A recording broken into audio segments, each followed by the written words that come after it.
Anime के start में हम एक माउंटेन को देखते हैं जो कि पूरा का पूरा तबाह हो गया होता है एंड उसके आसपास के किलोमीटर दूर तक के एरिया में आग लगी होती है एंड आग इतनी ज्यादा होती है कि फायर फाइटर्स इस आग को बुझा ही नहीं पा रहे होते। एंड तभी हम देखते हैं एक बूढ़ा साइंटिस्ट आग में अंदर भागकर जाने लगता है जिसे फायर फाइटर्स किसी तरह रोकते हैं। एंड तभी ये साइंटिस्ट चिल्लाकर बोलता है, मुझे अंदर जाने दो, मॉन्ट ब्लैंक कहाँ हो तुम मेरे बच्चे। एंड फिर हम मॉन्ट ब्लैंक को देखते हैं जो कि एक्चुअली में एक बहुत ही अच्छा और बहुत ही स्ट्रॉन्ग रोबोट था जो कि पूरी तरह से तबाह हो चुका था एंड इसके सर पर लकड़ियों की 2 सींगे घुसी हुई थी। जिसको किसने मारा था, क्यों मारा था, वो सब तो अभी तुम्हें आगे पता चलेगा। एंड तैयार हो जाओ गाइस क्योंकि इस एनिमे स्टोरी को देखने के बाद तुम लोगों का दिमाग घूम जाएगा। Hello guys and welcome back है तुम्हारा favourite channel anime dip. And आज हम लोग देखने जा रहे हैं फिर से एक बहुत ही कमाल एनिमे। ये कहानी फ्यूचर की होती है जब रोबोट्स और इंसान ना साथ में मिलकर रहने लगे होते हैं एंड इंसानों की तरह रोबोट्स की भी फैमिलीज होती हैं, वो भी जॉब करते हैं, काम करते हैं, ये भी अपनी कंट्री के रूल्स और रेगुलेशंस को मानते हैं जो कि हम ह्यूमंस लोग नहीं करते हैं। एंड फिर हम गेसिट को देखते हैं, एक जीनियस डिटेक्टिव रोबोट जो मॉन्ट ब्लैंक की तरह पूरी दुनिया के टॉप 7 रोबोट्स में से एक था, जो कि एक ह्यूमन बर्नार्ड लांका की मर्डर की इन्वेस्टिगेशन के लिए आया होता है। लेकिन शॉकिंग बात ये होती है कि इसके सर पर भी मॉन्ट ब्लैंक की तरह 2 सींगे यानी कि 2 हॉर्न्स घुसी हुई थी। एंड तभी अचानक से इन्हें पता चलता है कि आसपास के एक पुलिस रोबोट रॉबी को किसी आदमी ने मार दिया। एंड गेसिट तुरंत ही जाके उस आदमी को तो पकड़ लेता है। एंड फिर ये पुलिस रोबोट रॉबी की वाइफ को ये खुद बताने जाता है कि इसका हस्बैंड ड्यूटी में मारा गया, जिसको सुनकर रॉबी की वाइफ बहुत ज्यादा दुखी हो जाती है। एंड इनके वर्ल्ड में ना रोबोट्स इतने ज्यादा एडवांस हो गए होते हैं कि उन्हें भी दुख महसूस होता है। एंड फिर हम देखते हैं मॉन्ट ब्लैंक के लिए एक फ्यूनरल भी करवाया जाता है जिसके लिए बहुत सारे लोग आते हैं एंड बहुत सारे लोग बहुत ज्यादा दुखी थे क्योंकि मॉन्ट ब्लैंक ना एक बहुत ही अच्छा रोबोट था एंड जिस साइंटिस्ट ने इसको बनाया था वो भी बहुत ज्यादा दुखी था। एंड ये साइंटिस्ट गेसिट से कहता है कि इसे यकीन है मॉन्ट ब्लैंक का मर्डर हुआ है और उसके मर्डर से ठीक कुछ मिनट्स पहले एक बहुत ही बड़ा तूफान उस एरिया के ऊपर आया था जो अचानक से गायब भी हो गया था। और ये साइंटिस्ट गेसिट से रिक्वेस्ट करता है कि इसके बेटे के मर्डरर को सजा दे। फिर हम देखते हैं गेसिट साइंटिस्ट हॉफमैन के पास जाता है जिसने गेसिट को बनाया होता है। ये गेसिट ना दुनिया के टॉप 7 रोबोट्स में से सबसे ज्यादा स्ट्रॉन्ग होता है क्योंकि इसकी बॉडी डायमंड से भी ज्यादा हार्ड मेटल जेरोनियम से बनी होती है। एंड ये यहाँ हॉफमैन के पास इसलिए आया होता है क्योंकि बहुत टाइम से इसको ना बहुत अजीब से कुछ सपने आ रहे होते हैं। क्योंकि एक रोबोट को सपने आ रहे इसका मतलब है दाल में कुछ काला है। हॉफमैन गेसिट से कहता है कि मे भी शायद गेसिट बहुत थक गया इतनी ड्यूटी कर करके, तो क्यों ना ये थोड़े दिनों की छुट्टी ले ले और अपनी वाइफ के साथ जाके जापान घुमाए। लेकिन गेसिट इसे मना कर देता है क्योंकि इसे अभी मॉन्ट ब्लैंक और बर्नार्ड लांका की मर्डर मिस्ट्री को सॉल्व करना था। एंड इनके वर्ल्ड में ना रोबोट्स के ऊपर सिर्फ एक सबसे बड़ा रूल होता है कि कोई भी रोबोट कुछ भी करके किसी इंसान को कभी नहीं मार सकता। तो मॉन्ट ब्लैंक का तो चलो समझ में आता है कि उसको किसी रोबोट ने मारा, लेकिन बर्नार्ड लांका उसको किसने मारा? क्योंकि एक इंसान तो इतनी तबाही मचा नहीं सकता था जितनी बर्नार्ड लांका के घर में थी। एंड जिसने भी वो किया था उसने एक भी सबूत नहीं छोड़ा था जो कि लगभग नामुमकिन है। क्योंकि अगर किसी इंसान ने बर्नार्ड लांका का मर्डर किया होता तो गेसिट ने उसे तुरंत ही पकड़ लिया होता क्योंकि एक जीनियस डिटेक्टिव रोबोट होता है। एंड फिर हम देखते हैं गेसिट ना रॉबी की वाइफ को रॉबी की मेमोरी चिप देता है एज अ लास्ट निशानी। एंड रॉबी की वाइफ जब रॉबी की लास्ट मोमेंट्स देख रही होती है जब उसे उस इंसान ने मारा था, तब रॉबी की वाइफ देखती है कि रॉबी को 1 सेकंड के लिए अचानक से कोई चीज हवा में उड़ते हुए दिखी थी जो बर्नार्ड लांका के रूम में घुसी थी, जिसको देख कर ना गेसिट एकदम शॉक्ड रह जाता है। एंड ये तो समझ जाता है कि इस उड़ती हुई चीज ने बर्नार्ड लांका को मारा था। लेकिन कमाल की बात ये होती है कि ये उड़ती हुई चीज ना तो इंसान थी और ना ही रोबोट, वरना गेसिट की मशीन ने इसे तुरंत ही डिटेक्ट कर लिया होता। लेकिन फिर आखिर ये था क्या? गेसिट को एकदम समझ नहीं आ रहा था कि आखिर कौन है जिसने मॉन्ट ब्लैंक और बर्नार्ड लांका को मारा, फिर 2 हॉर्न्स उनके सर पर लगाकर गायब हो गया, आखिर कौन? एंड इसीलिए गेसिट एक और जीनियस रोबोट ब्राओ के पास जाता है, दुनिया का पहला इकलौता ऐसा एआई रोबोट जिसने एक इंसान को मारा था। एंड तब से आज तक ये यहाँ बंद है। दुनिया का नंबर 1 डिटेक्टिव रोबोट गेसिट, तुम यहाँ क्यों आए हो? तुम्हें शायद ये पता होगा ब्राओ, बर्नार्ड लांका जिन्होंने तुम्हें बनाया था वो मारे गए और उन्हें मारने वाला ना तो कोई इंसान था और ना ही रोबोट। क्या लगता है तुम्हें आखिर किसने उन्हें मारा और क्यों मारा होगा? मुझे ये तो नहीं पता गेसिट कि किसने उन्हें मारा, लेकिन मुझे ये पता है कि क्यों मारा। शायद तुम्हें याद होगा डिटेक्टिव गेसिट कि मैंने भी एक इंसान को मारा था। साइंटिस्ट को लगा मेरे एआई में कुछ दिक्कत थी, लेकिन वैसा कुछ भी नहीं था। जिस रीजन से मैंने उस इंसान को मारा था शायद वही रीजन है जिस वजह से बर्नार्ड लांका और मॉन्ट ब्लैंक मरे।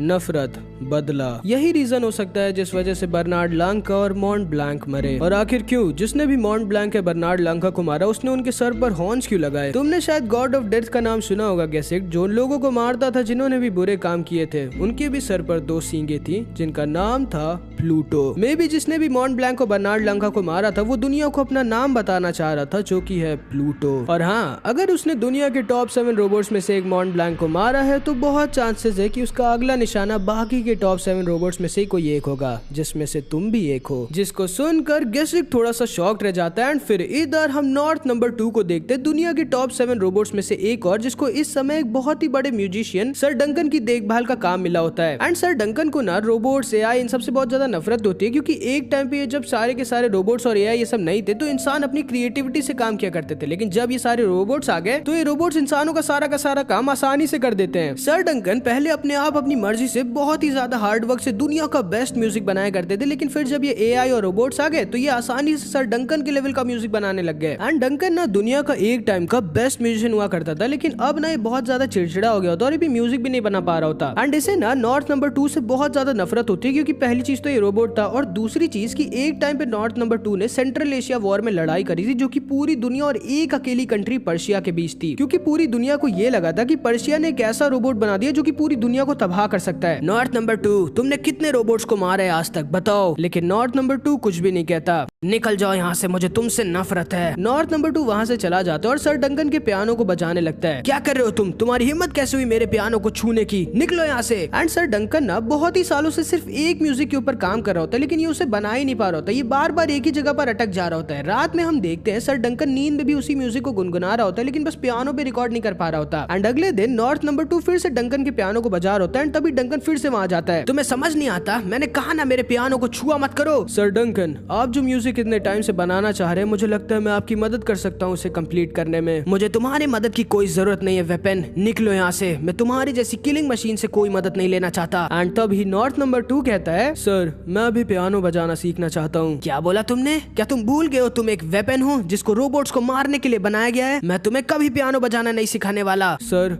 मैं एक वेपन नहीं रहना चाहता, इसीलिए मैं पियानो बजाना सीखना चाहता हूँ। एंड इसको सुनकर सर डंकन को उनका पास्ट याद आ जाता है, एंड ये नॉर्थ नंबर 2 को बताते हैं कि क्यों ये अपने म्यूजिक को फिनिश नहीं कर पा रहे होते। एंड असल में बचपन में डंकन के पापा नहीं थे, एंड ये अपनी मम्मी के साथ रहा करता था, जिससे बहुत ज्यादा प्यार करता था, लेकिन ये दोनों ना बहुत ज्यादा गरीब थे। और डंकन को ना बचपन से एक बीमारी थी जिससे धीरे धीरे अंधा होता जा रहा था, जिस वजह से इसकी मम्मी इसे झेल नहीं पाए और एक दूसरे बहुत ही अमीर आदमी से शादी कर ली, एंड इसे एक बोर्डिंग स्कूल में भेज दिया गया, जहाँ पर इसे बच्चे बहुत ज्यादा बुली करते थे। इसका कोई भी दोस्त नहीं था, ना कोई परिवार था, एंड ये धीरे धीरे अंधा होता जा रहा था। इसे इस दुनिया में कुछ भी पसंद ही नहीं था सिवाय म्यूजिक के। एंड क्योंकि ये भी अपने दुख को भूलना चाहता था, इसलिए पियानो बजाना सीखना चालू कर देता है। एंड इसे ना भाई जब तक इसकी आंखें पूरी तरह से चली नहीं जाती है, पूरी तरह से अंधा नहीं हो जाता, तब तक ये सिर्फ और सिर्फ पियानो बजाना सीखता है, एंड इस तरह बनता है ये दुनिया का बेस्ट म्यूजिशियन। एंड इसे ना इसीलिए अपनी मम्मी से नफरत होती है और इसीलिए अपने म्यूजिक को इतने सालों से बना नहीं पा रहा होता, क्योंकि ये जो म्यूजिक बना रहा होता है वो अपने पास को याद कर बना रहा होता है, एंड ये अपनी होम टाउन की उस लास्ट सीनरी को याद कर बना रहा होता है, जो कि इसने आखिरी बार अपनी मम्मी से अलग होने से पहले और अपनी आंखों को खोने से पहले देखा था। लेकिन जब भी उस सीनरी को याद कर अपने म्यूजिक को बना रहा होता है, तभी इसे इसकी मम्मी की याद आ जाती है और ये रुक जाता है। तुम मेरी मदद कभी नहीं कर सकते उस म्यूजिक को बनाने में, और ध्यान से सुनो, मैं अपने लिए आज ही एक नया रोबोट रिक्वेस्ट कर दूंगा, इसलिए कल सुबह होने से पहले मेरे घर से निकल जाना। एंड ये कह के सर डंकन वहाँ से चले जाते हैं। एंड अगली सुबह सर डंकन को नॉर्थ नंबर 2 उनके घर में नहीं मिलता। उन्हें फिर से वही शांति मिल जाती जो इन्हें चाहिए थी, लेकिन इन्हें ये नहीं पता था कि ये शांति इनके लिए कितनी ज्यादा दर्दनाक और खतरनाक थी। ये फिर से अपने उसी म्यूजिक को बार बार उसी सीनरी को याद कर पूरा बनाने की कोशिश करता है, लेकिन बना नहीं पा रहा होता। बार बार इसे अपनी मम्मी की याद आ जाती है और ये उसको म्यूजिक को छोड़ देता है। एंड एक दिन जब इसका दिमाग पूरी तरह से खराब हो जाता है, ये गुस्से में अपने पियानो को फोड़ने वाला होता है, तभी नॉर्थ नंबर 2 वहाँ पर आ जाता है। तुम क्यों आए हो वापस वेपन? सर मैं आपके होम टाउन गया था आपके पास को पूरी तरह से पता करने के लिए, और जो मुझे पता चला है वो मैं आपको सुनाना चाहूंगा। आपकी मम्मी ने आपको कभी अबैंडन नहीं किया था सर, उन्होंने उस अमीर आदमी से शादी इसलिए की थी ताकि वो आपकी बीमारी के इलाज के पैसे जमा कर सके, और उन्होंने आपको बोर्डिंग स्कूल में सिर्फ इसलिए भेजा था क्योंकि उस अमीर आदमी की ये शर्त थी कि वो आपकी मम्मी से सिर्फ तभी शादी करेगा और उनकी मदद करेगा जब वो आपको कहीं दूर बोर्डिंग स्कूल भेज देंगी। आपकी मम्मी ने आपको कभी नहीं छोड़ा था, बल्कि उन्होंने तो अपनी खुशियां, अपनी फ्रीडम को आपके लिए छोड़ दिया था सर डंकन। जिसको सुनकर अब इसकी आंखें खुलती है, एंड अब इसे सब कुछ याद आता है, एंड अब इसे समझ आता है जिस मम्मी से इतने सालों से नफरत कर रहा था वो इससे कितना ज्यादा प्यार करती थी। सर डंकन, मैंने सेंट्रल एशिया वॉर में ना चाहते हुए भी सैकड़ों रोबोट को मारा था, जिस वजह से मैं हर वक्त पछताता हूँ। लेकिन जब मैं आपके पियानो को सुनता था या खुद बजाता था तो उन कुछ सेकंड्स के लिए सही, लेकिन मैं अपनी उन पास की दर्दनाक मेमोरीज को भूल जाता था। इसीलिए थैंक यू सर डंकन, अब मैं आपके ऑर्डर्स के मुताबिक यहाँ से जाता हूँ। लेकिन तभी सर डंकन कहते हैं, नहीं नॉर्थ नंबर 2, मैं उस ऑर्डर को वापस लेता हूँ।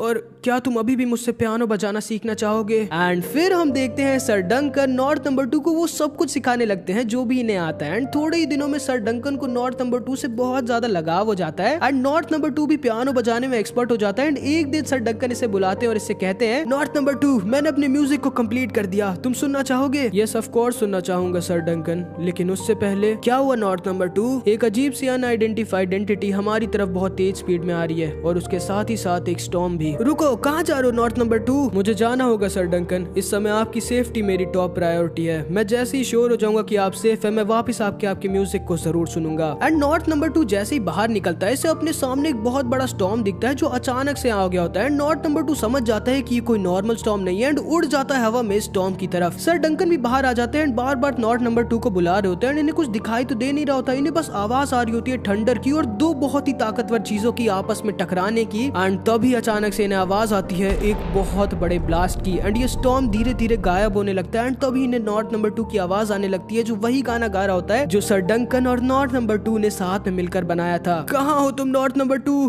कहाँ हो तुम मेरे बेटे? लेकिन अब इन्हें किसी की आवाज वापस नहीं आती क्योंकि नॉर्थ नंबर 2 एक और वर्ल्ड का टॉप 7 रोबोट में से एक मारा जाता है, जिसे उसी ने मारा होता है जिसने मॉन्ट ब्लैंक को मारा था, जिसका नाम होता है प्लूटो। एंड फिर थोड़े दिनों बाद इधर हम गैसेट को देखते हैं जो वर्ल्ड के एक और टॉप 7 रोबोट्स में से एक एटम से मिलने आया होता है, एक मास्टरपीस जो कि एक इंसान से बहुत ही ज्यादा करीब है, जिसको ना डॉक्टर टेनमा नाम के एक जीनियस साइंटिस्ट ने बनाया होता है, जिसको अभी हम आगे देखेंगे। एंड फिर इधर हम देखते हैं एक और रोबोट साइंटिस्ट डॉक्टर टकाशी मारा जाता है, जिसके सर पर भी हॉर्न्स लगे हुए थे एंड इसका पूरा का पूरा घर भी तबाह हो गया था, जिसको ऑब्वियसली कोई इंसान तो नहीं कर सकता था। एंड फिर इधर हम देखते हैं गैसेट एटम को बताता है कि इसकी लाइफ भी शायद खतरे में और इसको अपना ध्यान रखना होगा और अगर इसे जरा सा भी कुछ भी दिक्कत हो तुरंत ही गैसेट को बुलाए। एंड फिर गैसेट एटम को अपनी चिप दे देता है जिससे केस के सारे डेटा को डाउनलोड कर लेता है। लेकिन फिर ना एटम टॉयलेट में जाकर रोने लगता है क्योंकि इसे ना गैसेट के बारे में कुछ ऐसी चीज पता चल गई होती है जो कि गैसेट को खुद ही नहीं पता थी एंड जिस वजह से गैसेट को बहुत ही अजीब सपने आ रहे थे। एंड वो चीज क्या थी वो भी अभी हमें आगे पता चलेगा। एंड फिर हम देखते हैं गैसेट वहां से चला जाता है और एटम या डॉक्टर टजाकी के मर्डर के इंस्पेक्शन के लिए आ जाता है। एंड एटम भी ना क्योंकि एक जीनियस होता है ये तुरंत ही समझ जाता है कि किसी रोबोट ने डॉक्टर टजाकी को नहीं मारा है। एंड जब ये डॉक्टर टजाकी के ऊपर के हॉर्न्स को देखता है तब ये समझ जाता है कि इसे भी उसी ने मारा है जिसने बर्नार्ड लांका, मॉन्ट ब्लैंक और नॉर्थ नंबर 2 को मारा होता है, जिसका नाम होता है प्लूटो। एंड फिर हम डॉक्टर ओचानो मिसू को देखते हैं, एक जीनियस साइंटिस्ट जिसने एटम की बहन उरान को बनाया होता है। एंड एटम इसे बताता है कि शायद इसकी लाइफ भी खतरे में है एंड शायद हर एक उस आदमी की लाइफ खतरे में है जो कि बोरा टीम में थे। एंड बोरा टीम असल में वो टीम थी जिनको पर्शिया भेजा गया था इंस्पेक्शन करने के लिए कि क्या पर्शिया वाले सच में एक ऐसा रोबोट बना रहे जो पूरी दुनिया को तबाह कर सकता है, जिसका नाम होता है बोरा, जिसमें तजाकी, बर्नार्ड लांका, ओचानो मिसू और भी कई लोग थे, जिसमें से 2 लोग मारे जा चुके हैं। एंड असल में इस बोरा टीम को पर्शिया के एक बेसमेंट में ढेर सारे फेल्ड एक्सपेरिमेंट्स रोबोट्स मिले थे, जिससे इन लोगों को ये शक यकीन में बदल गया था कि शायद सच में पर्शिया वाले एक weapon of mass destruction robot को बना रहे जो पूरी दुनिया को तबाह कर सकता है। एंड इसीलिए ढेर सारी कंट्रीज ने यूएसए के अंडर में दुनिया के टॉप 7 रोबोट्स में से 6 रोबोट्स के साथ मिलकर पर्शिया पर अटैक कर पूरे के पूरे पर्शिया को तबाह कर दिया था। एंड पहली बार ऐसा हुआ था कि ये 6 टॉप 7 रोबोट्स इनकी तरह दूसरे रोबोट्स को मारे थे। एंड फिर हम एक और टॉप 7 रोबोट्स में से एक ब्रांडो को देखते हैं जो कि एक फाइटर होता है। गैसिक इसे भी सब कुछ बताने आता है और वार्न करने आता है कि शायद इसकी भी लाइफ खतरे में है। एंड गैसिक ना ब्रांडो की फैमिली से भी मिलता है जिसमें एक फीमेल रोबोट और 5 ह्यूमन बच्चे थे जिनको ब्रांडो और इसकी रोबोट वाइफ ने अडॉप्ट किया होता है। एंड गैसिक ना बहुत खुश हो जाता है ब्रांडो की इतनी खुशहाल और हैप्पी फैमिली को देखकर। एंड ये सारे के सारे एक दूसरे से बहुत प्यार करते थे। एंड ब्रांडो ना मॉन्ट ब्लैंक के लिए बहुत ज्यादा दुखी था क्योंकि ये दोनों बहुत अच्छे दोस्त थे। एंड फिर हम देखते हैं ब्रांडो गैसिट से बताता है कि उसे इसकी चिंता करने की कोई जरूरत नहीं क्योंकि ये बहुत ज्यादा स्ट्रॉन्ग है। एंड फिर हम एक और टॉप 7 रोबोट्स में से एक हरक्यूलिस को देखते हैं जो भी ब्रांडो की तरह एक फाइटर होता है लेकिन दूसरी कंट्री में और बहुत स्ट्रॉन्ग होता है। एंड गैसिट इससे भी मिलने आता है और इसे वार्न करने आता है। एंड हरक्यूलिस इसे बताता है कि इसका अगला फाइनल मैच इसके राइवल ब्रांडो के साथ है जिसके लिए बहुत ज्यादा एक्साइटेड है। एंड कैसे ये और ब्रांडो एकदम इक्वल एक दूसरे के और आज तक की ये लोग ने जितनी भी बार लड़ा इनके सारे मैच टाई हुए हैं। एंड फिर इधर हम ब्रांडो को देखते हैं जिसके शहर के पास भी एक टोर्नेडो आया होता है। पापा आपने कहा था हमारे साथ जू जाएंगे। सॉरी बच्चों, पापा को एक बहुत जरूरी काम आ गया है। आई प्रॉमिस मैं जब वापस आऊंगा तब हम लोग साथ में जू जरूर जाएंगे। एंड फिर ब्रांडो अपनी फैमिली को बाय बाय कर अपने फाइटिंग सूट को लेके ओपन एरिया में आ जाता है। एंड अभी भी इसे उस मॉन्ट ब्लैंक की याद आ रही होती है। एंड अंदर ही अंदर ये शायद जानता था कि आज क्या होने वाला है। ये अपने रोबोट सूट को पहनकर समुद्र के किनारे खड़ा हो जाता है और जोर से चिल्लाता है, तुम ही हो ना जिसने मेरे दोस्त मॉन्ट ब्लैंक को मारा था, आ जाओ। एंड फिर हम देखते हैं इसके सामने आ जाता है वही जिसने मॉन्ट ब्लैंक नॉर्थ नंबर 2 को मारा था, जिसका नाम था प्लूटो।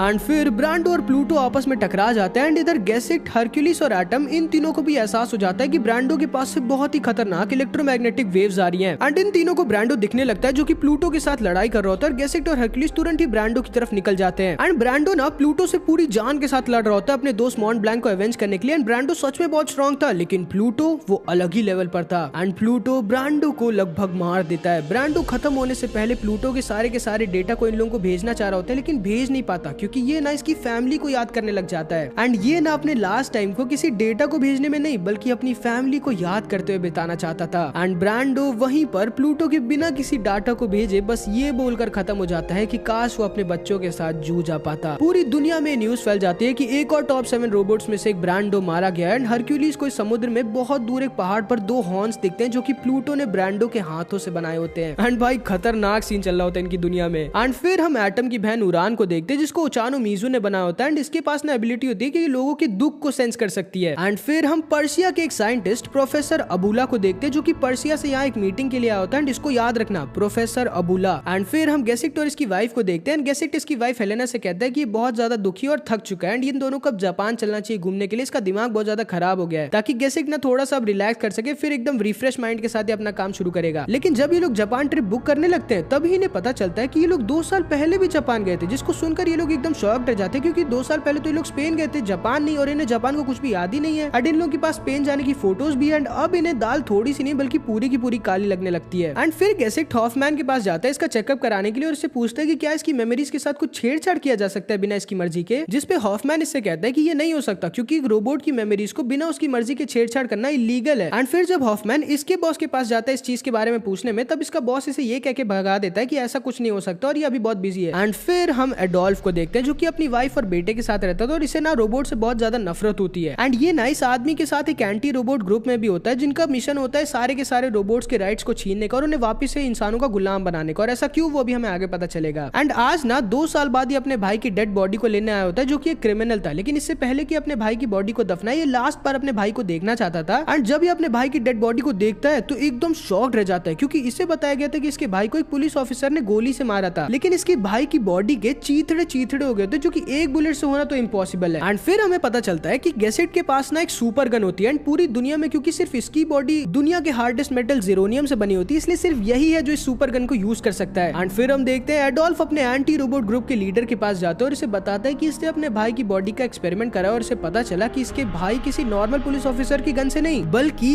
एक सुपर गन से मारा गया था जो कि इस पूरी दुनिया में सिर्फ एक के पास है जो कि है गेसिक्ट। जिसको सुनकर ये लोग एकदम शॉक्ड रह जाते हैं क्योंकि कोई रोबोट इंसान को मार ही नहीं सकता। एंड इसके भाई को मारा वो दुनिया के टॉप 7 रोबोट्स में से एक गेसिक्ट था। एंड भाई ये न्यूज ना इन लोगों के लिए बहुत ज्यादा बड़ी थी क्योंकि ये न्यूज इनके बहुत ज्यादा काम की थी, क्योंकि इन लोगों का तो एम ही होता है ना रोबोट से उनके राइट्स को छीनकर वापस उन्हें ह्यूमंस का नौकर बनाना। एंड इस वाली न्यूज से ये लोग गवर्नमेंट को फोर्स कर पाएंगे ऐसा करने के लिए। एंड फिर इधर हम हरक्यूलिस को देखते हैं जिसके पास एक और वर्ल्ड के टॉप 7 रोबोट्स में से एक एप्सिलॉन आ जाता है। एक लौता ऐसा टॉप 7 रोबोट्स में से एक जो कि सेंट्रल एशिया वॉर में नहीं लड़ा था क्योंकि इसे लड़ाई करना बिल्कुल नहीं पसंद था। एंड इसने ना पर्शिया की वॉर की वजह से ढेर सारे अनाथ हुए बच्चों को अडॉप्ट भी कर लिया होता है। ये बहुत ही ज्यादा अच्छा होता है। एप्सिलॉन तुम क्यों आए हो यहाँ? मैं तुमसे मिलने आया हूँ हरक्यूलिस। मैं जानता हूँ कि ब्रांडो के साथ जो हुआ उसके लिए तुम बहुत ज्यादा दुखी हो। एंड फिर इधर हम एडोल्फ को देखते हैं जो ब्लैक मार्केट से अपनी सारी सेविंग्स के बदले एक क्लस्टर कैनन गन खरीद लेता है, एक लौती ऐसी गन जो जेरोनियम के खिलाफ यूजफुल है। एंड तुम लोग शायद ये समझ गए होगे कि एडोल्फ ने इसको क्यों खरीदा होता है, ऑब्वियसली गेसिक्ट को मारकर अपने भाई का बदला लेने के लिए। एंड फिर हम एडोल्फ के पास को देखते हैं। असल में रोबोट्स की वजह से ना इसके पापा की जॉब चली गई थी जिस वजह से इनकी मम्मी ने इन्हें छोड़ दिया था, जिसकी वजह से एडोल्फ, इसके पापा और इसका बड़ा भाई दर दर भटकने लगे थे गरीबी की वजह से। एंड इनके पास तीनों टाइम खाने तक के पैसे नहीं थे। एंड फिर आता है एडोल्फ का बर्थडे जिसपे इसको बस एक चीज चाहिए थी, एक फुटबॉल। एंड इसके पापा ना शाम को एडोल्फ को लाकर एक फुटबॉल दे देते हैं जिसको पाकर ये और इसका बड़ा भाई बहुत ज्यादा खुश हो जाते हैं। लेकिन तभी एक रोबोट पुलिस वहां पर आकर इसके पापा को पकड़ लेते हैं क्योंकि इसके पापा ना इस फुटबॉल को एक दुकान से चोरी कर लाए होते हैं। एंड फिर चोरी के इल्जाम में इसके पापा को जेल में डाल दिया जाता है, जिस वजह से थोड़ी बहुत जो उम्मीद थी इसके पापा के पास एक जॉब को पाने की वो भी चली जाती है। एंड इसके पापा फिर अपने आप को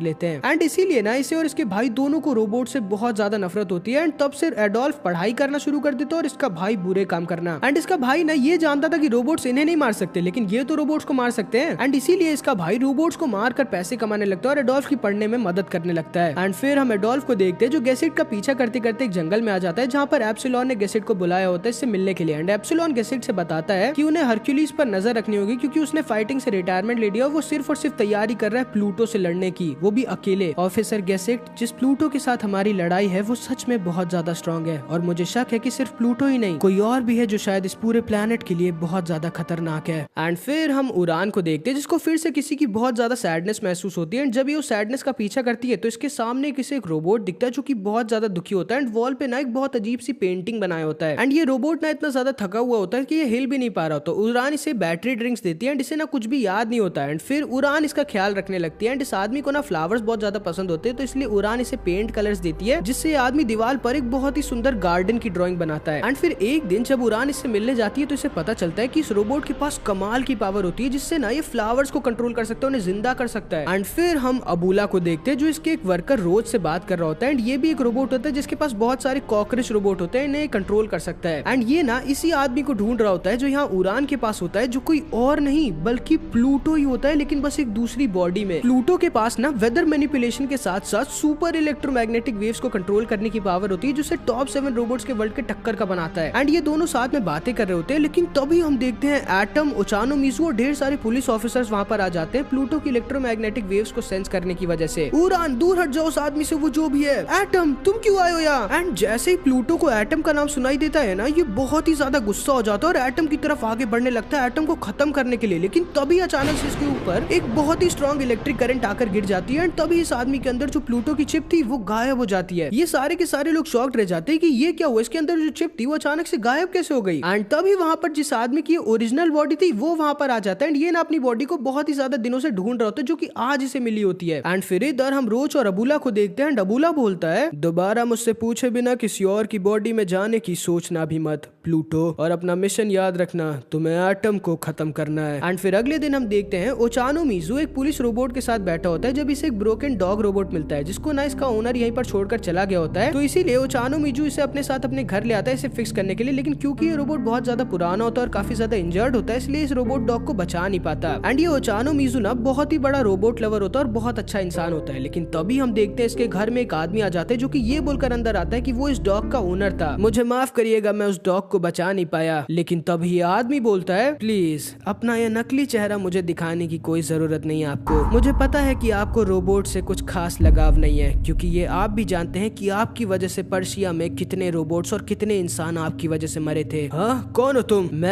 मैं हूँ डॉक्टर गोजी। जिसको सुनकर ओचानो मिज़ू एकदम शॉक्ड रह जाता है कि इसके सामने पर्शिया का वो जीनियस साइंटिस्ट बैठा है जो कि एक ऐसा रोबोट बना रहा था जो दुनिया को तबाह कर सकता था। एंड असल में ना बर्लार्ड लांग का तजाकी, उसको जिसने मारा होता है वो प्लूटो नहीं बल्कि ये होता है। एंड असल में ना ये होता तो एक रोबोट है, लेकिन इसकी बॉडी इतनी ज्यादा ह्यूमन लाइक होती है कि ना तो गेसिक्ट और ना तो इसके घर की मशीनें इसको सेंस कर पाई कि एक रोबोट है। ध्यान से सुनिए मिस्टर ओचानो मिज़ू, मैं चाहता हूँ कि आप अभी के अभी एटम को कोस्टा रिका में जाने का ऑर्डर दें। एंड असल में डॉक्टर ओचानो मिज़ू के साथ जो पुलिस रोबोट था उसे इसने पूरी तरह से तबाह कर दिया था। तुम्हें क्या लगता है मैं तुम्हारी धमकी से डर जाऊंगा? एंड तभी ये बोलता है, मैं जानता था आप इतनी आसानी से मेरी बात नहीं मानेंगे, शायद आप भूल रहे हैं कि कोस्टा रिका में आपका पोता भी रहता है। एंड अगर अभी के अभी आपने एटम को कोस्टा रिका में नहीं भेजा तो आप अपने पोते से दोबारा कभी नहीं मिल पाएंगे। एंड असल में ये था इन लोगों का प्लान, ओचानो मिज़ू को ब्लैकमेल करके एटम को कोस्टा रिका भेजना, यहाँ से बहुत दूर जहाँ पर प्लूटो एटम का इंतजार कर रहा है उसे खत्म करने के लिए। एंड ये डॉक्टर बोजी यहाँ पर ओचानो मिज़ू के पास है इसे खत्म करने के लिए। प्लूटो धीरे धीरे ओचानो मिज़ू के पोते की तरफ आगे बढ़ रहा होता है जिसका डॉग प्लूटो को सेंस कर लेता है। लेकिन तभी ओचानो मिज़ू कहता है, मैं तुम्हारी धमकियों से नहीं डरने वाला बोजी, और तुम्हें क्या लगता है तुम यहाँ से बचकर निकल सकते हो? एंड तभी हम देखते हैं इनके घर को पुलिस रोबोट्स और ऑफिसर्स घेर लेते हैं। एंड असल में जो पुलिस रोबोट ओचानो मिज़ू के साथ था उसमें एक प्रोग्राम था कि जैसे ही उसे कुछ भी होगा इन सारे लोगों को सिग्नल पहुंच जाएगा। एंड जैसे ही गोजी को पता चलता है कि इसे ढेर सारे पुलिस ऑफिसर्स ने घेर लिया, ये ओचानो मिज़ू को मारने वाला होता है। लेकिन तभी एटम वहाँ पर आ जाता है जिसको देखकर गोजी डर जाता है एंड वहाँ से डरकर भाग जाता है। ये पुलिस वाले इसे पकड़ने की कोशिश करते हैं, लेकिन तभी रोज की मदद से ये भी वहाँ से निकल जाता है। एटम तुम्हें कैसे पता चला कि मैं खतरे में हूँ? आपके पोते के डॉग ने मुझे और उरान को इमरजेंसी सिग्नल भेजा था तो मैं यहाँ पर आ गया और उरान कोस्टा रिका आपके पोते के पास चली गई। अरे नहीं, उरान की लाइफ खतरे में एटम, उसे कहो जल्दी वहाँ से निकले। एंड फिर इधर हम उरान को देखते हैं जो यहाँ ओचानो मिज़ू के पोते को बचाने आ गई होती है। एंड क्योंकि ना प्लूटो उरान को जानता था एंड क्योंकि उरान ने इसकी मदद करी थी इसलिए प्लूटो इनके ऊपर अटैक नहीं कर पा रहा होता। लेकिन तभी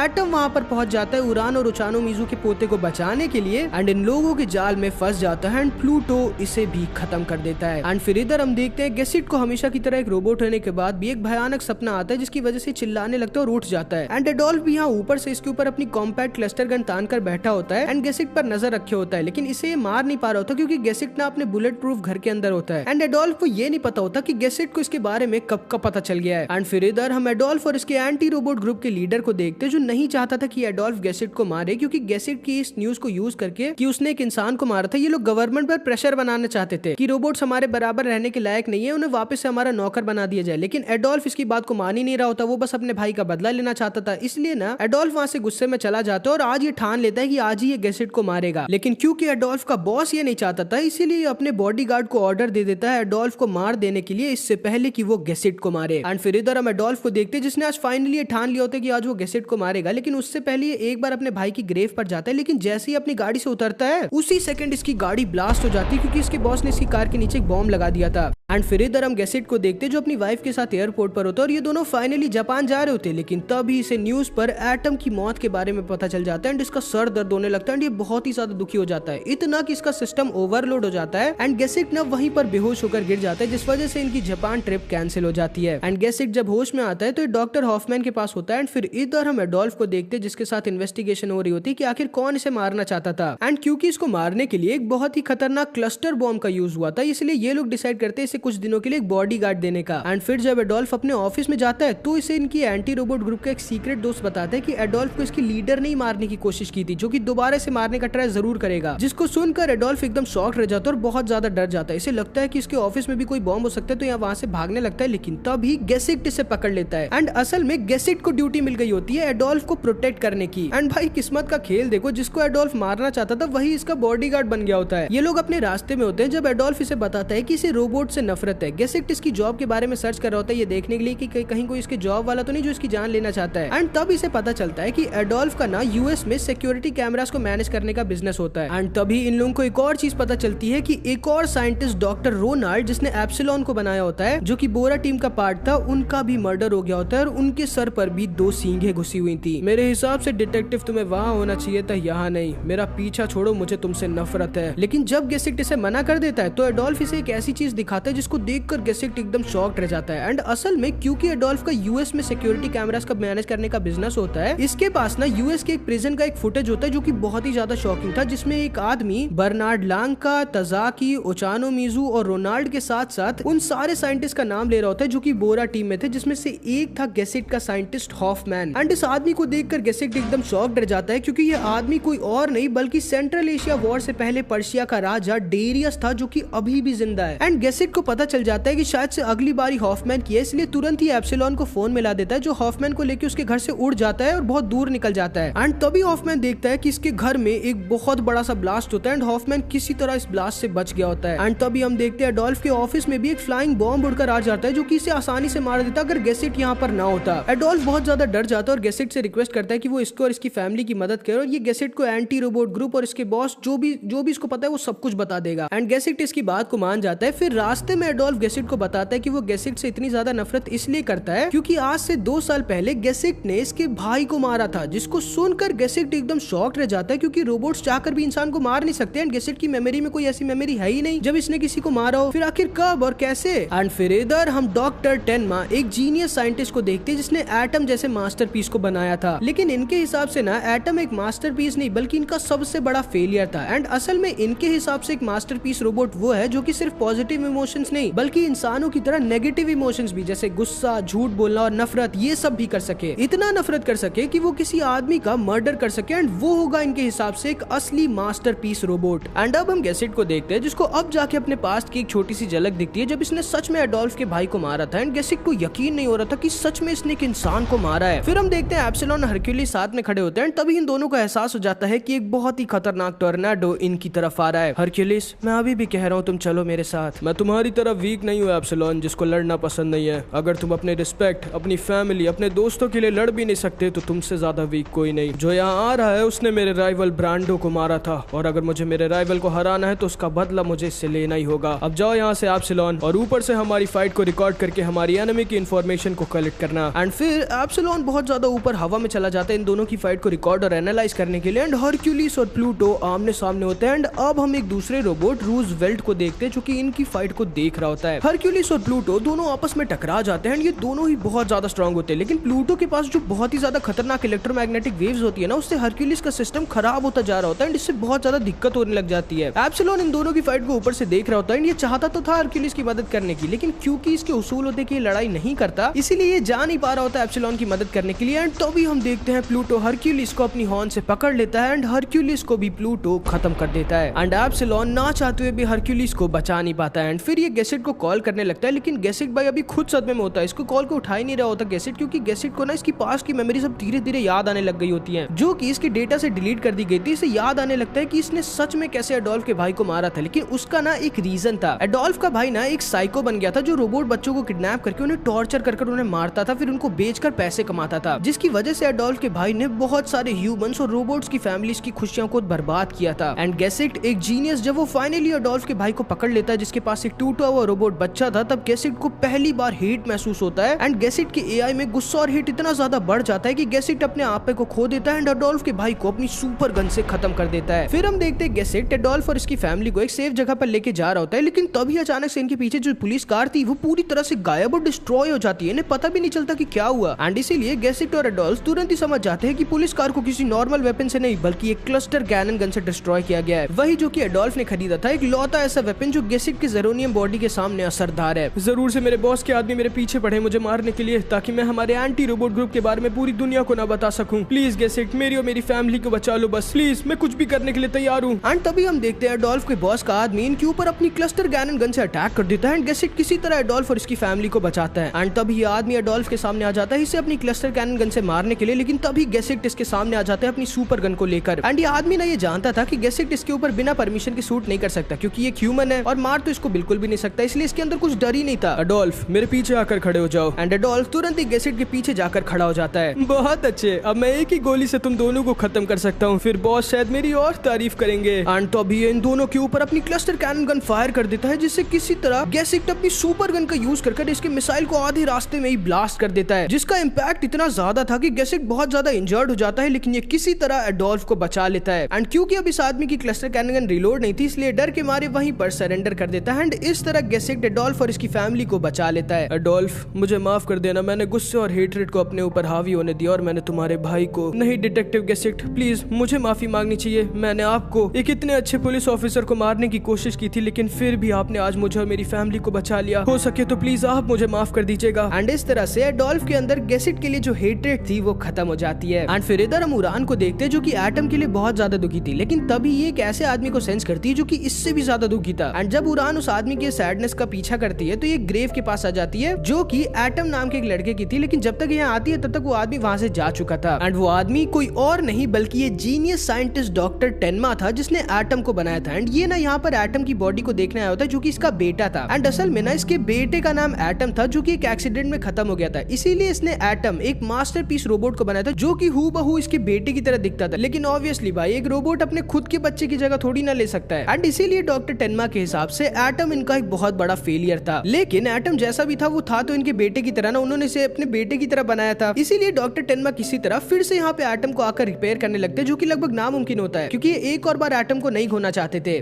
डॉक्टर उचानोमिज़ु टेनमा के लिए बहुत ज्यादा दुखी होते हैं क्योंकि इन्हें लगा था कि एटम को बचना अब नामुमकिन है, लेकिन ये भूल गए थे कि डॉक्टर टेनमा एक जीनियस है। एंड फिर 18 घंटे तक लगातार काम करने के बाद ये अब जाके फाइनली सांस में सांस लेते हैं। मुझे यकीन नहीं होता आपने एटम को पूरी तरह से फिक्स कर दिया। मुझे समझना चाहिए था कि आपके मास्टरपीस रोबोट को आपके सिवाय कोई नहीं बना सकता था, लेकिन मुझे ये नहीं समझ में आ रहा कि एटम जब पूरी तरह से ठीक हो गया तो वो होश में क्यों नहीं आ रहा है। एंड तब डॉक्टर टेनमा उचानोमिज़ु से कहते हैं, एटम मेरा मास्टरपीस नहीं था उचानोमिज़ु, थोड़े सालों पहले मैंने अपने मास्टरपीस रोबोट को बना दिया था। एक ऐसा रोबोट जिसके अंदर मैंने 9 बिलियन लोगों की पर्सनालिटीज को डाला था, जिसमें कोई भी कमी नहीं थी। एक ऐसा रोबोट जो पूरी तरह से एक इंसान के जैसा था, जो इंसानों की तरह गुस्सा कर सकता था, झूठ बोल सकता था, जलन और नफरत इनको महसूस कर सकता था। एंड वो किसी इंसान से इतना नफरत कर सकता था कि वो उन्हें जान से मार सकता था, जिसको सुनकर ओचानोमिज़ु बहुत ज्यादा डर जाता है क्योंकि ये समझ जाता है कि जो रोबोट डॉक्टर टेनमैन ने बनाया था वो कितना ज्यादा खतरनाक है। कहाँ पर है वो रोबोट अभी मुझे नहीं पता। मुझे उस रोबोट को हद से ज्यादा पैसे देकर बनवाया गया था और मैंने अपने पैशन के लिए उस रोबोट को बनाया था, और अब वो रोबोट कहाँ पर है और क्या कर रहा है मुझे कोई आइडिया नहीं। लेकिन मुझे ये पता है कि अब अगर हमें एटम को भी होश में लाना है तो हमें उसके अंदर भी नेगेटिव फीलिंग्स जैसे गुस्सा, जलन और नफरत इन सबको डालना होगा। लेकिन ओचानोमिज़ु इसे सीधे मना कर देता है क्योंकि नहीं चाहता था कि ये एटम एक खतरनाक रोबोट बन जाए। एंड फिर इधर हम गैसेट को देखते हैं जो कि अमेरिका की उसी जेल में आ जाता है जहां पर पर्शिया का लीडर डेरियस बनता है इससे पूछताछ करने के लिए। एंड जब ये डेरियस से सब कुछ पूछताछ करता है कि जितने भी लोग और रोबोट्स मर रहे हैं क्या ये मरवा रहा है, तो डेरियस ना सिर्फ एक चीज बोलता है, मेरे पर्शिया को बिना किसी वजह के डिस्ट्रॉय किया गया था, उसका अंजाम अब इस पूरी दुनिया को उठाना होगा। अब जो होने वाला है उसे कोई नहीं रोक सकता, कोई नहीं रोक सकता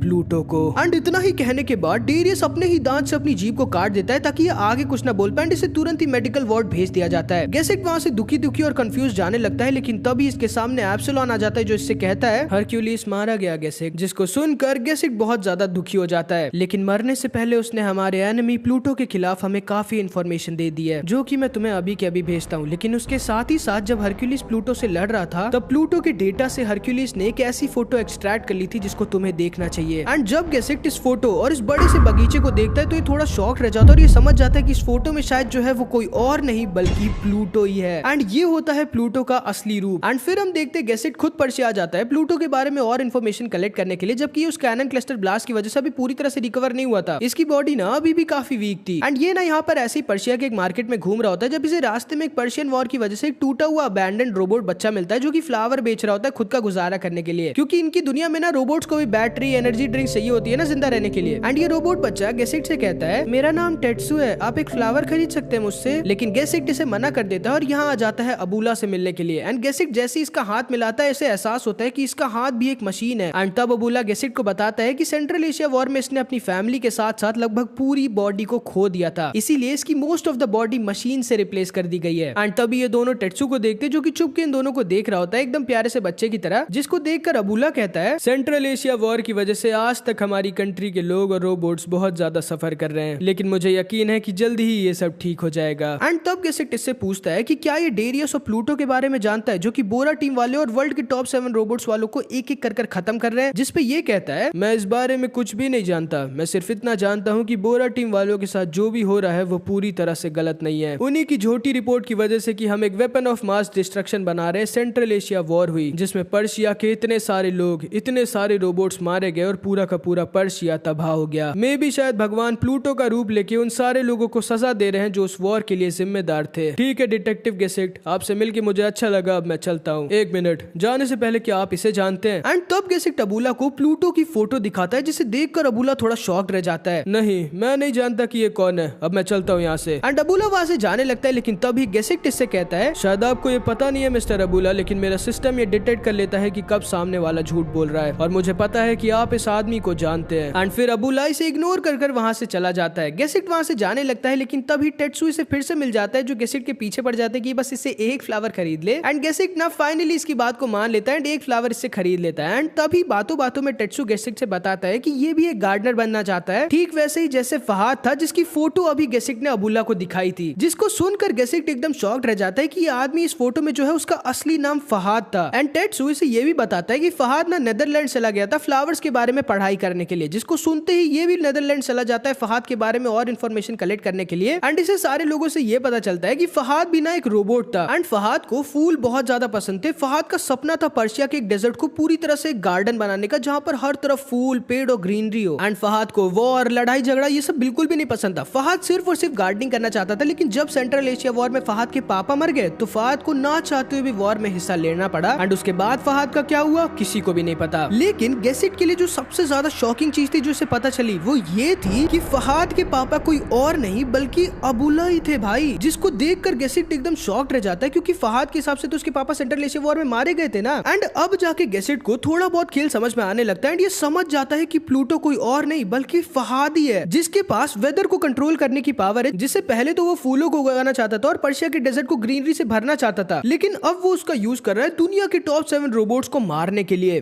एंड फिर इधर हम फिर से इस रोबोट रूजवेल्ट को देखते जो कि कहता है गैसेट को प्लूटो के बारे में कुछ ज्यादा ही पता चल गया है, हमें उसे जल्दी से मारना होगा। लेकिन गैसेट को प्लूटो नहीं मार सकता क्योंकि गैसेट इकलौता ऐसा रोबोट है जो प्लूटो को हराने की ताकत रखता है। लेकिन मुझे पता है कि हम गैसेट को कैसे मार सकते हैं। एंड फिर इधर हम एप्सिलॉन को देखते हैं जो अपने साइंटिस्ट डॉक्टर रोनाल्ड की डेथ की वजह से बहुत ज्यादा दुखी होता है। एंड तभी इसके पास अबूला आ जाता है। मुझे बहुत दुख है जो भी डॉक्टर रोनाल्ड के साथ हुआ, वो एक बहुत ही अच्छे साइंटिस्ट थे। एंड एप्सिलॉन भी इससे कहता है कि इसे भी पता है कि अबूला ने अपनी वाइफ और अपने बच्चों को सेंट्रल एशिया वॉर में खोया था, जिसको सुनकर अबूला रोने लगता है क्योंकि ऑब्वियसली इसे अपने बच्चों और अपनी वाइफ से बहुत ज्यादा प्यार था। एंड फिर अबूला एप्सिलॉन के अडॉप्टेड बच्चों से मिलता है जिनको एप्सिलॉन पर्शिया की वॉर से बचाकर लेके आया होता है। एंड एप्सिलॉन ना इन सारे बच्चों से बहुत ज्यादा प्यार करता था, जिसको अबूला देख लेता है। एंड फिर इधर हम गैसेट को देखते हैं जो फिर से ब्रॉ के पास आया होता है इसे प्लूटो के बारे में पूछने के लिए। एंड वहीं पे समझ जाता है कि अपनी हरक्यूलिस के साथ की फाइट की वजह से प्लूटो जरूर से अभी बहुत ज्यादा इंजर्ड होगा और कहीं पर रिपेयर हो रहा होगा, और बहुत ज्यादा चांसेस है कि वो पर्शिया में ही होगा जहां पर सबसे ज्यादा फ्लावर्स होंगे क्योंकि प्लूटो को फ्लावर्स पसंद होते हैं। एंड इसीलिए गैसेट तुरंत ही पर्शिया चला जाता है। एंड इसे वो जगह भी मिल जाती है जहां पर पर्शिया में सबसे ज्यादा फ्लावर्स हैं। एंड वहां पे ना ये बहुत ही ज्यादा स्ट्रॉन्ग इलेक्ट्रोमैग्नेटिक वेव्स को भी सेंस कर पा रहा होता है, तो इससे थोड़ा बहुत यकीन हो जाता है कि प्लूटो यहीं पर है। एंड फिर इधर हम हॉफमैन को देखते हैं जो उस मीटिंग में आया होता है जहां पर अबूला था। एंड तभी अचानक से हॉफमैन के साथ जो बॉडीगार्ड रोबोट था उसको अबूला हैक कर लेता है एंड हॉफमैन को पकड़ लेता है एंड इसे मारने वाला होता है। एंड इधर हम देखते हैं गैसेट धीरे धीरे प्लूटो की तरफ आगे बढ़ रहा होता है, लेकिन तभी इसके सामने अबूला का सोल्जर रोच आ जाता है। लेकिन क्योंकि गैसेट ना उन टॉप 7 रोबोट्स में भी सबसे ज्यादा स्ट्रॉन्ग होता है, इसलिए आसानी से रोच को हरा देता है एंड गैसेट प्लूटो की तरफ आगे बढ़ता जा रहा होता है। एंड तभी गैसेट के सामने आ जाता है प्लूटो। एंड प्लूटो तुरंत ही गैसेट को पकड़ लेता है एंड इसके ऊपर अपनी इलेक्ट्रोमैग्नेटिक वेव से अटैक कर देता है। लेकिन क्योंकि गैसेट की बॉडी जेरोनियम की बनी होती है, इसीलिए प्लूटो के इलेक्ट्रोमैग्नेटिक वेव्स का इसके ऊपर कुछ असर ही नहीं होता। एंड प्लूटो पहले से थोड़ा बहुत इंजर्ड होता है। एंड गैसेट के पास इसकी सुपर गन भी थी जिससे आसानी से प्लूटो को मार सकता था। गैसेट यहाँ पर फुल एडवांटेज में होता है एंड इसने प्लूटो को पूरी तरह से घेर लिया होता है भाई। एंड तभी गैसेट को ना प्लूटो के पास की इलेक्ट्रोमैग्नेटिक वेव्स की वजह से इसकी थोड़ी बहुत मेमोरीज दिख जाती हैं। जब ये नेदरलैंड से वापस आया था सुनकर कि इसके पापा अबूला मारे गए। एंड जब फहद अपने पापा को अपने सामने जिंदा देखता है तो ये थोड़ा शॉक्ड रह जाता है। पापा आप जिंदा कैसे हैं? नहीं फहद, मैं सिर्फ बाहर से जिंदा हूँ, मैं अंदर से मर चुका हूँ। मैंने अपनी पूरी फैमिली को इस वॉर में खो दिया है फहद। पूरी दुनिया ने हमारी फैमिली को हमसे छीन लिया है, इसीलिए हमें हमारी फैमिली का पूरी दुनिया से बदला लेना होगा। मेरे पीछे आओ। एंड फिर अबूला फहद को एक नई बॉडी और एक नया नाम देता है प्लूटो,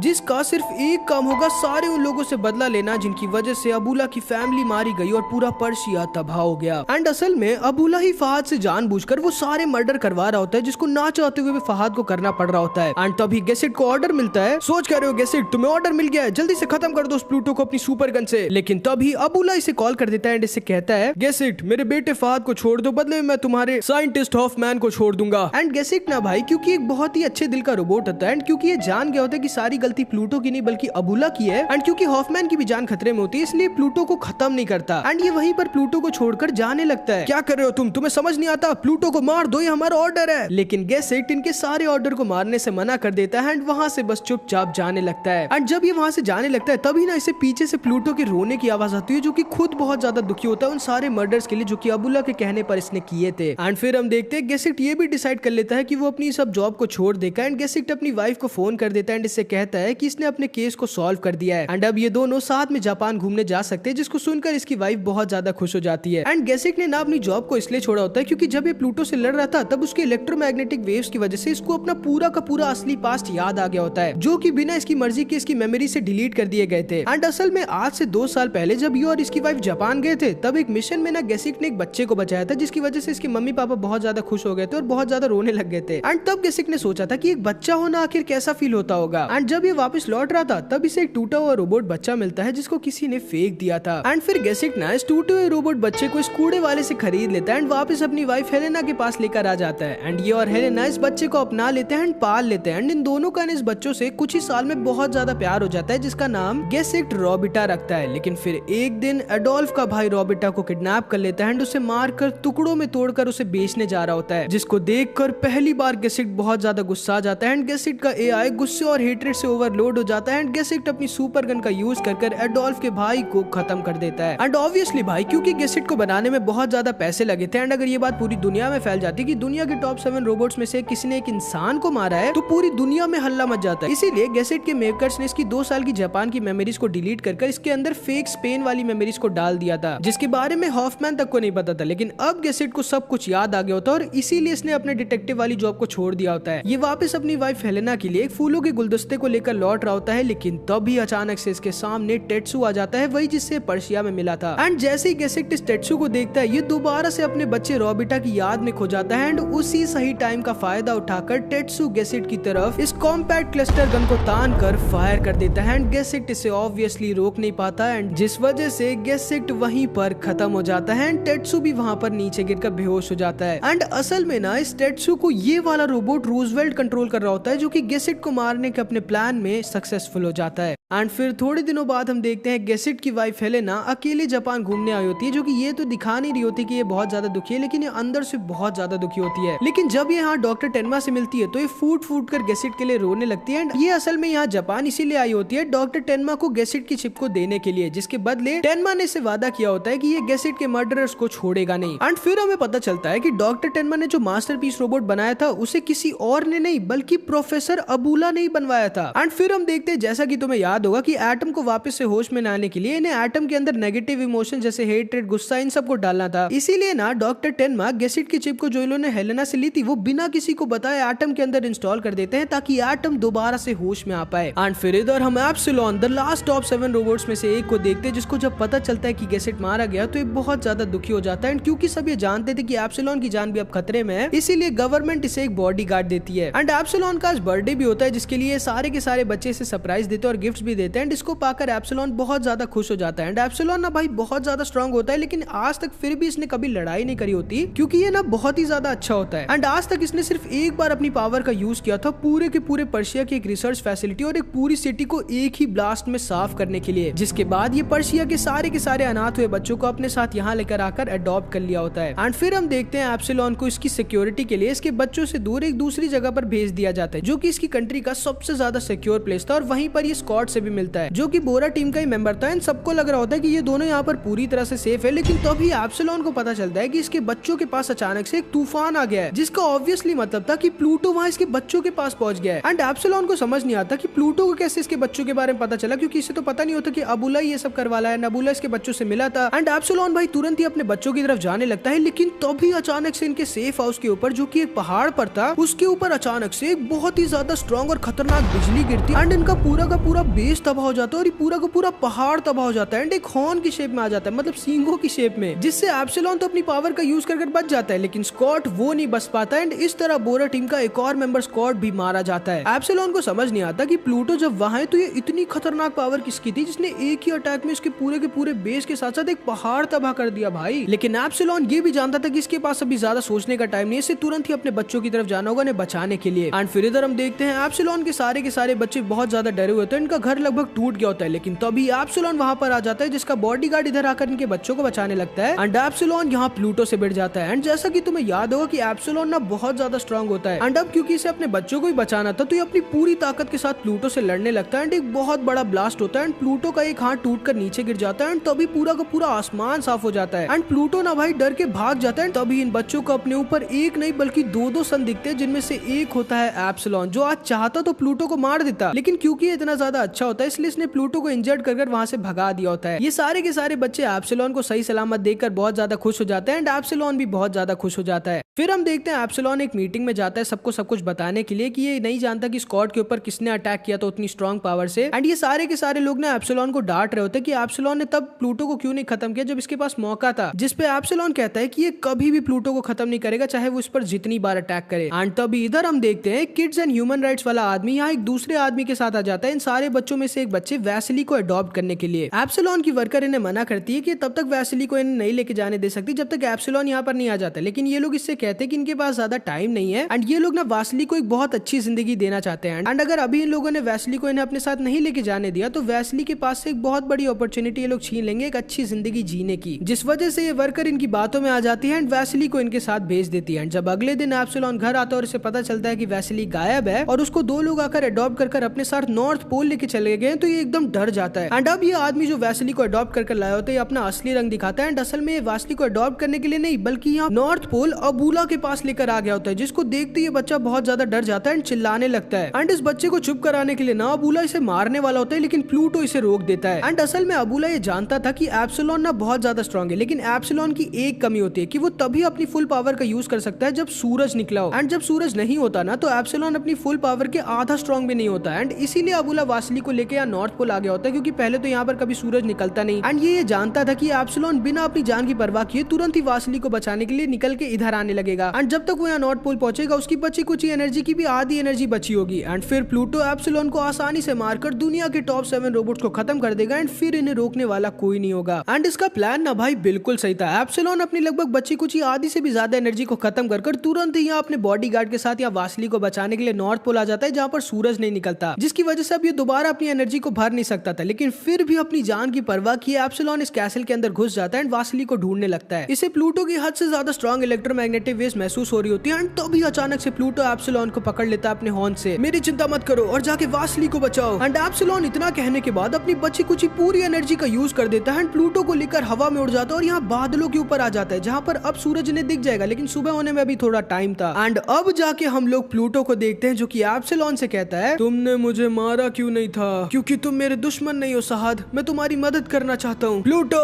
उसकी बात को मत सुनो और खत्म कर दो उसे। एंड तभी हम देखते हैं सूरज निकल आता है एंड एप्सिलॉन की एनर्जी दोबारा से भरने लगती है। लेकिन तभी प्लूटो कहता है, मेरी मदद करो प्लीज। जिसको सुनकर एप्सिलॉन एकदम शॉक्ड रह जाता है एंड ये भी समझ जाता है कि प्लूटो को अपने पापा के ऑर्डर्स की वजह से ना चाहते हुए भी रोबोट्स को मारना पड़ रहा होता है, जो कि नहीं करना चाहता था। मैं तुम्हें मारना नहीं चाहता फहद, मैं तुम्हारी मदद करना चाहता हूँ। तुम अभी भी सब कुछ ठीक कर सकते हो। नहीं, अब कुछ भी ठीक नहीं हो सकता। इस दुनिया को अब कोई नहीं बचा सकता। वो इस दुनिया को तबाह कर देगा। कौन तबाह कर देगा फहद? बोरा। जिसको सुनकर एप्सिलॉन एकदम शॉक रह जाता है। प्लीज मुझे मार कर मुझे फ्री कर दो एप्सिलॉन। एंड तभी हम देखते हैं अचानक से एक बहुत ही ज्यादा बड़ा तूफान आ जाता है एंड पूरे के पूरे नॉर्थ पोल तबाह होने लगता है। एंड एप्सिलॉन वासली को बचाने के लिए अपनी सारी एनर्जी को अपने हाथों के साथ नीचे भेज देता है वासली के आसपास एक प्रोटेक्टिव शील्ड बनाने के लिए। आखिर कौन है जो इतना ज्यादा स्ट्रॉन्ग है? कहीं यही बोरा तो नहीं? एंड तभी अबूला कहता है, प्लूटो अगर तुमने एप्सिलॉन को नहीं मारा तो मैं अभी के अभी इस बच्चे को मरवा दूंगा। जिसको सुनते ही प्लूटो समझ जाता है कि अब वो कुछ नहीं कर सकता एंड एप्सिलॉन इसे मारने वाला है नहीं। एंड अगर इसने एप्सिलॉन को नहीं मारा तो वासली मारा जाएगा। तो इसीलिए फिर प्लूटो ना चाहते हुए भी एप्सिलॉन को खत्म कर देता है। एंड जैसे ही एप्सिलॉन खत्म होता है ना भाई, ये बड़ा सा तूफान गायब हो जाता है एंड एप्सिलॉन ने अपनी आखिरी सांस तक वासली को बचाया होता है। एंड तभी हम देखते हैं एप्सिलॉन जैसे ही खत्म होता है, इसकी गेसेक्ट और बाकी के सारे टॉप 7 रोबोट्स की मेमोरी के साथ एटम जाग जाता है। एंड फाइनली भाई टेनमा का एक्सपेरिमेंट सक्सेसफुल हो जाता है एंड गेसेक्ट की चिप की वजह से जिसके अंदर नेगेटिव इमोशंस भरे हुए थे उसकी वजह से एटम फाइनली होश में आ जाता है। एंड इस तरह डॉक्टर टेनमा अपने एक और मास्टरपीस रोबोट को बना देते हैं, जिसके पास से ना इस समय इतनी ज्यादा इलेक्ट्रोमैग्नेटिक वेव्स आ रही होती है जो कि प्लूटो से भी ज्यादा स्ट्रॉन्ग और खतरनाक होती हैं। एंड एटम ना भाई होश में आने के बाद सिर्फ एक चीज बोलता है,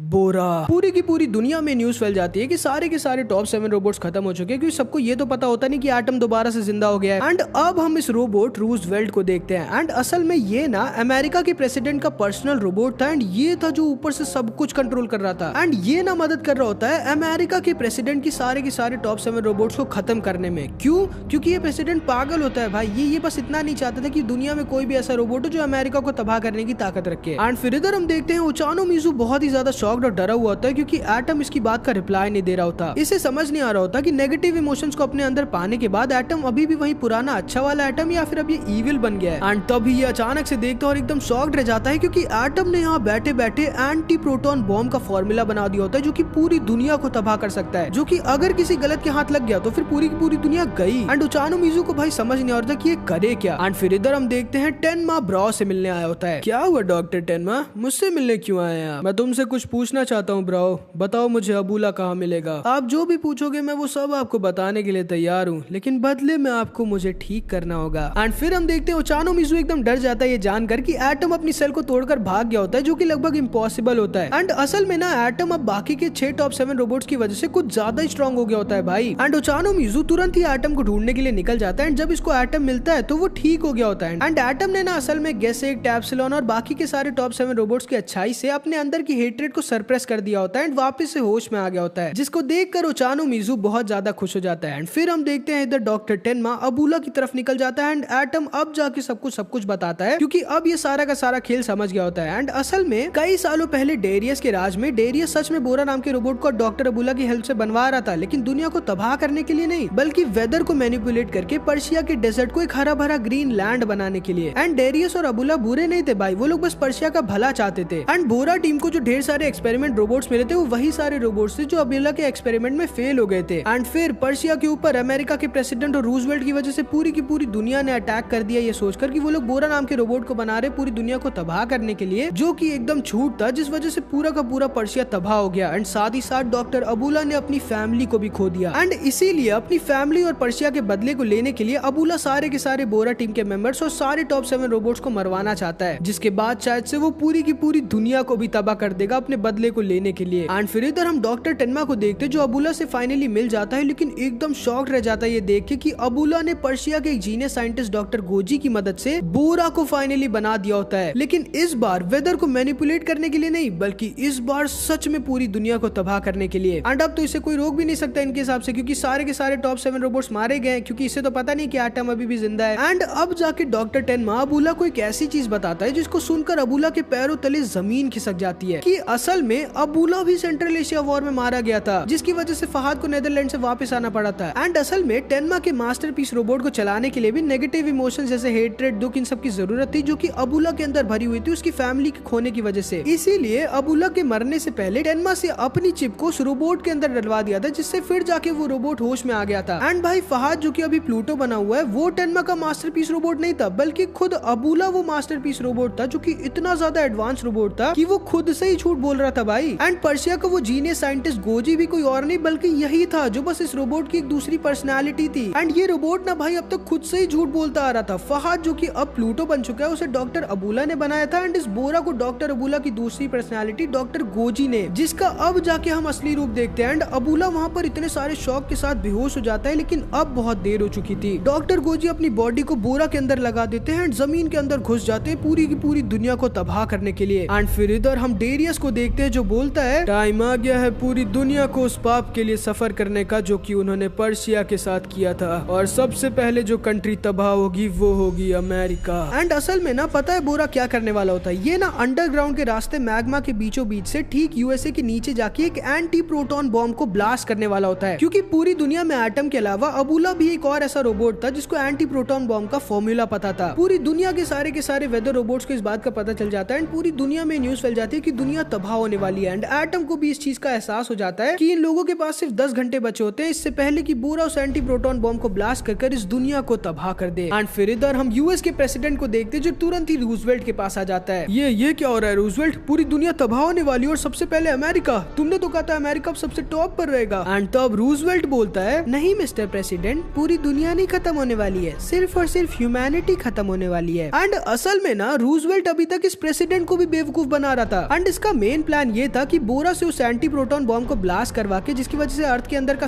सारा मैग्मा के साथ साथ ढेर सारा स्मोक, पोल्यूशन सब कुछ बाहर आ जाएगा, जिसकी वजह से कोई भी ह्यूमन सर्वाइव नहीं कर पाएगा, पूरी ह्यूमैनिटी खत्म हो जाएगी। और जो बचेंगे ना भाई वो होंगे सिर्फ और सिर्फ रोबोट्स। बहुत सालों से हम रोबोट्स ने तुम ह्यूमंस की गुलामी की है, लेकिन अब नहीं, अब एक न्यू एरा स्टार्ट होगा रोबोट्स का। एंड यूएस के प्रेसिडेंट को यकीन नहीं होता कि इसकी बेवकूफी की वजह से पूरी की पूरी ह्यूमैनिटी खत्म होने वाली होती है। एंड एटम ये जानता था कि बोरा को रोकना बहुत ज्यादा जरूरी है। एंड अब पूरी की पूरी दुनिया में सिर्फ शायद अब यही है जो बोरा को रोकने की चांस रखता है, जो कि भले ही सिर्फ और सिर्फ 0.003% होती है। लेकिन बोरा के साथ लड़ाई करने से पहले एटम कुछ लोगों से मिलता है। अरे तुम जिंदा हो दुनिया के इकलौते टॉप 7 रोबोट्स में से एक मास्टरपीस, तुम इससे मिलने क्यों आए हो? ब्राओ, मैं जानता हूँ कि दुनिया में जो भी हो रहा है तुम सब कुछ जानते हो, मुझे तुम्हारी एक मदद चाहिए। एंड फिर एटम हेलेना से भी मिलने जाता है, जो हेलेना को बताता है कि गेसिक्ट इससे बहुत ज्यादा प्यार करता था एंड वो अपनी आखिरी टाइम तक बस हेलेना के बारे में ही सोच रहा था। एंड एटम ना हेलेना को गेसिक्ट और इसके बच्चे के बारे में नहीं बताता। एंड एटम हेलेना से ये जरूर कहता है कि वो गेसिक्ट को एवेंज जरूर करेगा, जिसके बाद एटम निकल जाता है बोरा की तरफ। लेकिन तभी रास्ते में प्लूटो इसे सेंस कर लेता है एंड आ जाता है एटम से लड़ने के लिए। ये दोनों के दोनों आपस में टकरा जाते हैं, लेकिन अब एटम पहले की तरह वीक नहीं होता। इसकी बॉडी में भी डॉक्टर टेनमा ने गेसेट के जेरोनियम को लगा दिया होता है एंड इसके पास ना बाकी के सारे टॉप 7 रोबोट्स की प्लूटो के साथ की लड़ाई की मेमोरी और एक्सपीरियंस भी होता है, जिस वजह से एटम के पास अभी जीतने की बहुत ज्यादा चांसेस होती है। एंड एटम ना भाई अभी बहुत ज्यादा गुस्सा भी होता है प्लूटो के ऊपर, क्योंकि इसने इतने सारे अच्छे रोबोट्स को मारा होता है, इसलिए ये अपनी पूरी ताकत से अटैक कर रहा होता है। इन दोनों की बहुत ही ज्यादा खतरनाक लड़ाई हो रही होती है एंड प्लूटो ना असल में अपनी फुल पावर का यूज नहीं कर पा रहा होता, क्योंकि ये ना इसके अंदर की जो हेट्रेड थी वो खत्म हो गई होती है एंड इसे ना बस बुरा लग रहा होता है उन सारे पापों के लिए जो कि इसने किए थे, क्योंकि ये आखिरी में है तो फहादी ना, जो कि एक बहुत ही अच्छा रोबोट था जो बस इस दुनिया को फूलों से भरना चाहता था। एंड इसीलिए एटम भाई प्लूटो को एक तरफा हरा देता है एंड फिर ये प्लूटो को खत्म करने वाला होता है, लेकिन तभी इसे प्लूटो की रोने की आवाज आने लगती है एंड इसे ना उन सारे टॉप 7 रोबोट्स की पास्ट की अच्छी मेमोरीज याद आने लगती है एंड इसे ना गेसेट की वो लास्ट लाइन याद आ जाती है जो कि उससे मरने से पहले बोली थी कि हेट्रेड को तुम कभी हेट्रेड से खत्म नहीं कर सकते, हेट्रेड को खत्म करने का सिर्फ एक तरीका होता है जो कि होता है लव। एंड अब जाके एटम वापस से होश में आ जाता है एंड प्लूटो को नहीं मारता एंड फहाद ना भाई फूट फूट कर रोने लगता है। ये बस मरना चाहता था उन सारे पाप के लिए जो कि इसने अबुला की वजह से किए होते हैं, लेकिन एप्सिलॉन की तरह एटम भी इसे नहीं मारता एंड इससे कहता है फहाद मैं तुम्हें माफ करता हूँ, हम सारे तुम्हें माफ करते हैं। एंड फिर ना भाई एटम जमीन के अंदर घुस जाता है बोरा को रोकने के लिए, जिसको रोकना लगभग नामुमकिन था। पूरी की पूरी दुनिया डरी हुई थी एंड एटम बोरा की तरफ आगे बढ़ रहा होता है एंड अगले ही पल एटम और बोरा एक दूसरे के आमने सामने होते हैं एंड डॉक्टर टेनमा के 2 मास्टरपीस रोबोट्स आपस में टकराने वाले होते हैं। अबुला तुम्हें समझना होगा तुम जो कर रहे हो वो गलत है, तुम्हें इस हेट्रेड को खत्म करना होगा। लेकिन बोरा कुछ भी सुनने की फिराक में नहीं था। एटम जानता था कि इसके पास सिर्फ 2 मिनट है, उसके बाद इसकी बॉडी मैग्मा की वजह से पूरी तरह से पिघल जाएगी एंड उससे पहले इसे कुछ भी करके बोरा के अंदर के एंटी प्रोटॉन बॉम्ब को डिसेबल करना होगा। लेकिन तभी सहाद यहाँ नीचे आ जाता है एंड एटम को पकड़ लेता है एंड इससे कहता है एटम मैं भी तुम्हारी मदद करूंगा, मुझे एंटी प्रोटॉन बॉम्ब को डिसेबल करने का फॉर्मूला भेजो। लेकिन सहाद प्लीज एटम मुझे एक मौका दे दो अपनी गलतियों को सुधारने का। एंड एटम इसकी बात को मान लेता है एंड फहाद के पास वो सारा डेटा ट्रांसफर कर देता है, जिससे ये ना बोरा के अंदर के एंटी प्रोटॉन बॉम्ब को डिसेबल कर सकता था। एंड तभी प्लूटो अपने इलेक्ट्रोमैग्नेटिक वेव्स का यूज करता है एंड एटम से कहता है एटम पुरान और इस खूबसूरत दुनिया का ख्याल रखना। क्या ये क्या कह रहे हो तुम सहाद? एंड तभी प्लूटो एटम को अपने हाथों में पूरी ताकत से पकड़ लेता है एंड ऊपर हवा में लॉन्च कर देता है, जिससे अब एटम जल्दी नहीं छूट सकता था। एंड फिर ना सहाद ना भाई अपनी इलेक्ट्रोमैग्नेटिक वेव्स और वेदर मैनिपुलेशन का एक साथ फुल पावर में यूज कर देता है एंड इतनी पावर को एक साथ यूज करने की वजह से इसका मरना पक्का हो जाता है। लेकिन सहाद ने ना भाई अपना मन बना लिया होता है एंड ये पूरी ताकत के साथ बोरा के अंदर घुस जाता है एंड मरने से पहले ये ना तो सिर्फ उस एंटी प्रोटॉन बॉम्ब को डिसेबल कर देता है, बल्कि साथ ही साथ अपनी पूरी की पूरी वेदर मैनिपुलेशन की पावर का यूज कर इस पूरे के पूरे मैग्मा को जमा देता है भाई, जिसकी वजह से पता नहीं साइंस का क्या लफड़ा होता है, लेकिन पूरी की पूरी दुनिया के ऊपर एक बहुत ही खूबसूरत लाइट जगमगाने लगती है, बिल्कुल एक फूलों से भरे गार्डन की तरह। एंड मरने से पहले सहाद का ना भाई सपना सच हो गया होता है एंड सहाद ने इस पूरी की पूरी दुनिया को बचा लिया होता है। एंड फिर इधर हम देखते हैं यूएस का प्रेसिडेंट बहुत ज्यादा दुखी होता है, लेकिन तभी रूजवेल्ट बोलता है हाँ यकीन नहीं होता मेरा प्लान फेल हो गया उस एटम की वजह से, जिसको सुनकर ये प्रेसिडेंट बहुत ज्यादा खुश हो जाता है एंड इसकी आंखों से आंसू निकल आते हैं एंड इसको अब जाके अपनी गलतियों का एहसास हो जाता है। लेकिन कोई बात नहीं, मेरे पास अभी और भी प्लान्स हैं। लेकिन तभी हम देखते हैं एटम के कहने पर ब्राउ वहां आ जाता है एंड प्रेसिडेंट को पकड़ लेता है। मुझे लगा ही था ये सारी चीजें तुम करवा रहे थे मिस्टर प्रेसिडेंट। ब्राउ मेरे पुराने दोस्त, अच्छा लगा मुझे तुमसे मिलके। इस पूरी की पूरी दुनिया में सिर्फ मैं और तुम ही ऐसे रोबोट्स हैं जो जानते हैं कि इंसान कितने बुरे और मतलबी हैं। मेरे साथ हाथ मिला लो ब्राउ और चलो साथ में ह्यूमैनिटी को खत्म कर देते हैं। लेकिन तभी ब्राउ कुछ भी नहीं कहता एंड बस चुपचाप अपने अंदर की स्वॉर्ड को बाहर निकाल कर रूजवेल्ट के अंदर घुसेड़ देता है एंड रूजवेल्ट को खत्म कर देता है। एंड प्लूटो भले ही खत्म हो गया होता है, लेकिन ये पूरी दुनिया को एक मैसेज जरूर देके जाता है, जो कि होता है कि हेट्रेड नफरत को खत्म करने का सिर्फ एक तरीका होता है, जो कि होता है प्यार। एंड यहाँ पर हमारी ये मास्टरपीस एनिमे खत्म हो जाती है। आई होप कि तुम लोगों को वीडियो अच्छी लगी होगी। कमेंट्स में जरूर बताना तुम लोगों को वीडियो कैसी लगी और कुछ नहीं, मिलता है अगली वीडियो में। तब तक के लिए अपना ख्याल रखना। Bye bye.